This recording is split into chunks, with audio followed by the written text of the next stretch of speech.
প্রিয় শিক্ষার্থী বন্ধুরা, আজকে অনুপাত ও সমানুপাত 11.1 অধ্যায়ের 19 নম্বর ও 20 নম্বর সমাধানটি নিয়ে আসলাম তোমাদের সামনে। তাহলে দেখো, 19 নম্বরে লেখা আছে যদি LX সমান MY সমান NZ হয় তাহলে দেখাও যে এইটা সমান এইটা দেখাবো, আর 20 নম্বরে এইটা। তাহলে আমরা এখন দেখবো 19 নম্বর অঙ্কটির সমাধান।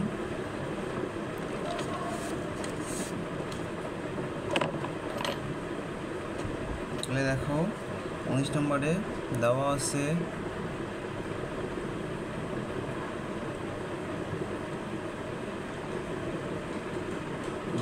কি LX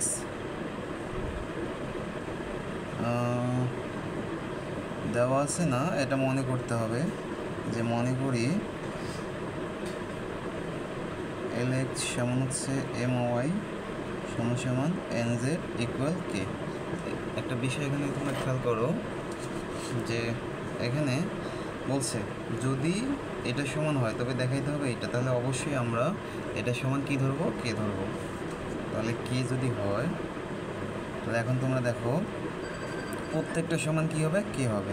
তাহলে আমরা কি করব, বা LX সমান K হবে, কমা MY সমান K হবে, কমা NZ সমান কি হবে, K হবে। এখন আমরা এখান থেকে সুন্দর করে এক্সাইট করব। এক্সাইট করলে এখানে কি হবে, K বাই কি হবে, L। তারপরে এইখানে দেখো, এখানে ওয়াই সাইড করলে কি হবে, ওয়াই সাইড করলে K বাই M। আর এইখানে যদি আমরা জেড সাইড করি তাহলে কি হবে, K বাই N। এখন আমরা যে কাজটা করব, এখানে দেখো তোমরা, আমরা বাম পক্ষটা নেব। আমাদের দেখাইতে হবে বাম পক্ষ সমান ডান পক্ষ। তাহলে আমরা এখন বাম পক্ষটা লিখব।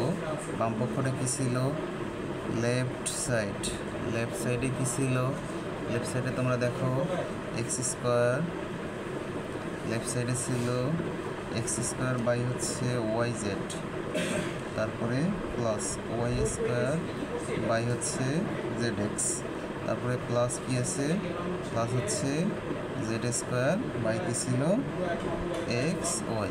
এখন আমরা এখানে যে কাজটা করব সেটা হচ্ছে যে আমরা এক্স ওয়াই জেডের মানগুলো এক্স ওয়াই জেডের জায়গায় বসাই দেব। এখন নিচে কী ছিল, ওয়াই জেড। এখন আমরা দেখো ওয়াই জেডের মানটা বসাবো। ওয়াইয়ের মানটা K বাই M, আমরা K বাই M ওয়াইয়ের জায়গায় বসাইলাম। তারপরে ইনটু জেডের জায়গায় জেডের মানটা K বাই N। তাহলে কী ছিল, K বাই হচ্ছে N, তার উপরে এক্স স্কোয়ার, তাহলে এক্সের মান কত, K বাই হচ্ছে L, তার উপরে কী হবে স্কোয়ার, প্লাস তারপরে দেখো জেডের মান কত, জেডের মান হচ্ছে K বাই N ইন্টু এক্সের মান কত, এক্সের মান হচ্ছে K বাই L। তারপরে দেখো উপরে কী হবে, ওয়াই স্কোয়ার মান, তাহলে ওয়াই স্কোয়ার মান বলতে কি K বাই M, তার উপরে স্কোয়ার। তারপরে দেখো প্লাস হচ্ছে আবার এক্স ওয়াই, এক্সের মান কত, K বাই হচ্ছে L ইন্টু হচ্ছে ওয়াইয়ের মানটা কত, K বাই M, তাহলে কত হবে K বাই M।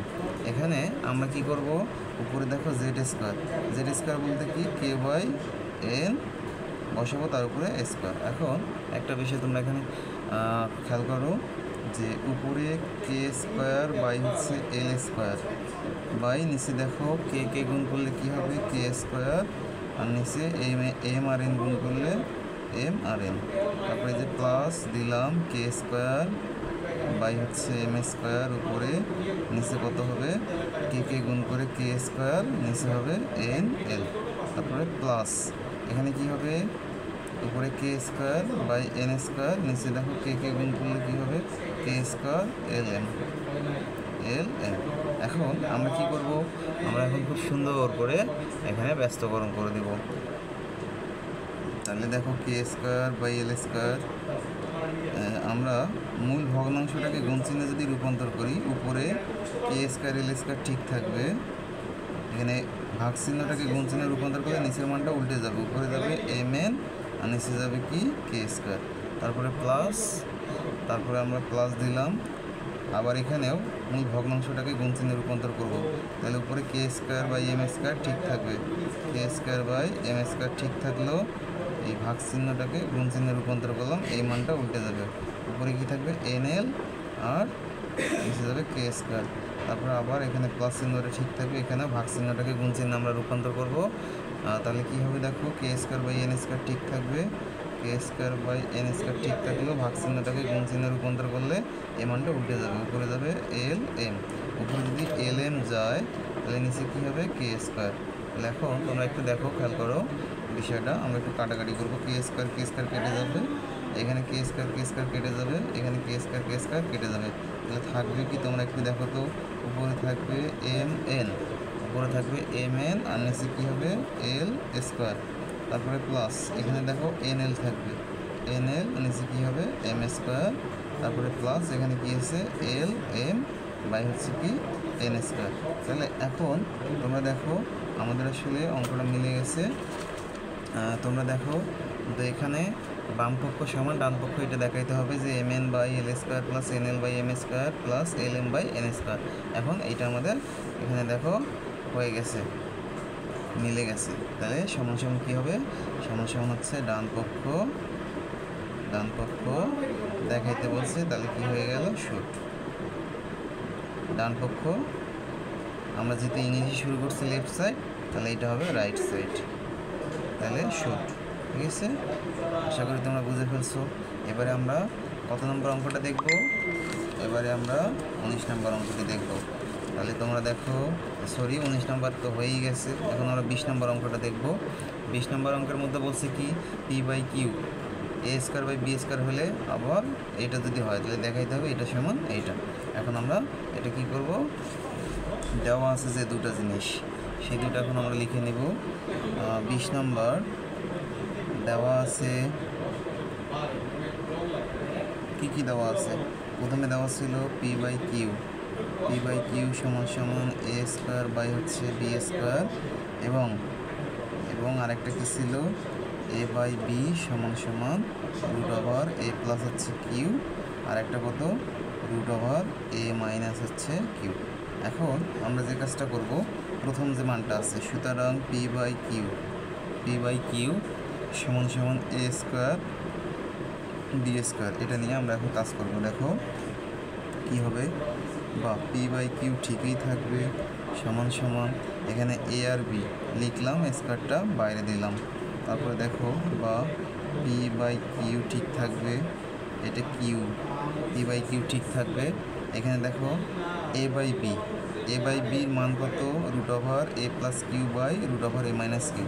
তাহলে আমরা এই মানটা এখানে বসিয়ে দেবো, root over A plus Q আর root over A minus Q, তার উপরে স্কোয়ার ছিল স্কোয়ার। তাহলে আমরা এ বাই বির মানটা এইটা বসাই দিলাম আমরা এখানে, বাইরে স্কোয়ার ছিল স্কোয়ার থাকলো। এখন তোমরা এখন আরেকটা বিষয় এখানে খেয়াল করো যে পি বাই কিউ ঠিক থাকবে, স্কোয়ার রুট কেটে যাবে, উপরে থাকবে এ প্লাস কিউ আর নিচে থাকবে এ মাইনাস কিউ। এখন আমরা কি করব, দেখো এর পরের লাইনটা হচ্ছে আমরা যোজন করব। ঠিক আছে, আমরা যোজন করব, আমরা যোজন বিয়োজন করে নিই, হ্যাঁ, তাহলে ভালো হবে। তাহলে আমরা এখন দেখো পি প্লাস কিউ বাই হচ্ছে পি মাইনাস কিউ, ঠিক আছে, সমান সমান এ প্লাস কিউ প্লাস হচ্ছে এ মাইনাস কিউ বাই কত হবে, এ প্লাস কিউ নিচে এসে এ মাইনাস কিউরে বিয়োজন করবো, তাহলে কী হবে, মাইনাস মাইনাস প্লাস হয়ে যাবে। তাহলে আমরা কী করলাম, যোজন বিয়োজন করছি, হ্যাঁ, যোজন বিয়োজন করে, তাহলে যোজন বিয়োজন করে, ঠিক আছে।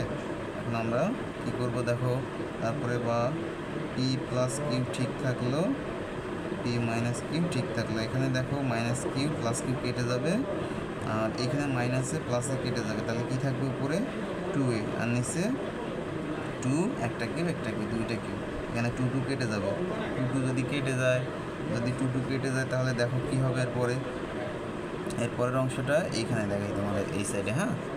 তাহলে এর পরের অংশটা দেখো যে এখানে কি ছিল, বা এর পরের অংশটা কি হবে, ছিল এখানে পি প্লাস কিউ বাই হচ্ছে পি মাইনাস কিউ সমান সমান কী ছিল, এখানে এ বাই কিউ ছিল, তাহলে আমরা এ বাই কিউ লিখলাম। এখন যে কাজটা করবো আমরা খুব সুন্দর করে একান্তকরণ করবো, হ্যাঁ। একান্তকরণ কীভাবে করব, তোমরা দেখো একান্তকরণ এইভাবে করব যে এই মানটা এখানে দেব, এই মানটা এখানে দেব। তাহলে এখানে কি ছিল, পি প্লাস কিউ ছিল উপরে, এটা পি মাইনাস কিউর জায়গায় বসাই দিলাম, আর এখানে নিচে কিউ ঠিক থাকবে, পি মাইনাস কিউটা এখানে বসিয়ে দিলাম। ঠিক আছে, এখন তোমরা দেখো আমরা কি করছি, এখানে একান্তকরণ এখানে লিখে দিতে হবে, একান্তকরণ করে। ঠিক আছে, একান্তকরণ করে আমরা এখন সুতরাং পি প্লাস কিউ বাই হচ্ছে A, P plus Q by হচ্ছে এ বাই হচ্ছে P minus Q by Q. ঠিক আছে, এটা আমাদের কী করতে বলছিল, দেখাইতে বলছিল। অঙ্কটার মধ্যে দেখো তোমরা, দেখাইতে বলছিল এইটা। তাহলে আমাদের সমাধান হয়ে গেছে। তাহলে সুতরাং লেফট সাইড সমান সমান রাইট সাইড শুড। আশা করি তোমরা সবাই বুঝছো। তাহলে যদি বুঝে থাকো তাহলে কমেন্টে অবশ্যই জানাবো, তাহলে পরবর্তী ক্লাসগুলো দিতে আমি উৎসাহিত হব। আর যারা এখন সাবস্ক্রাইব করোনি অবশ্যই সাবস্ক্রাইব করবা। তাহলে সকলকে অসংখ্য ধন্যবাদ, ভালো থাকবেন।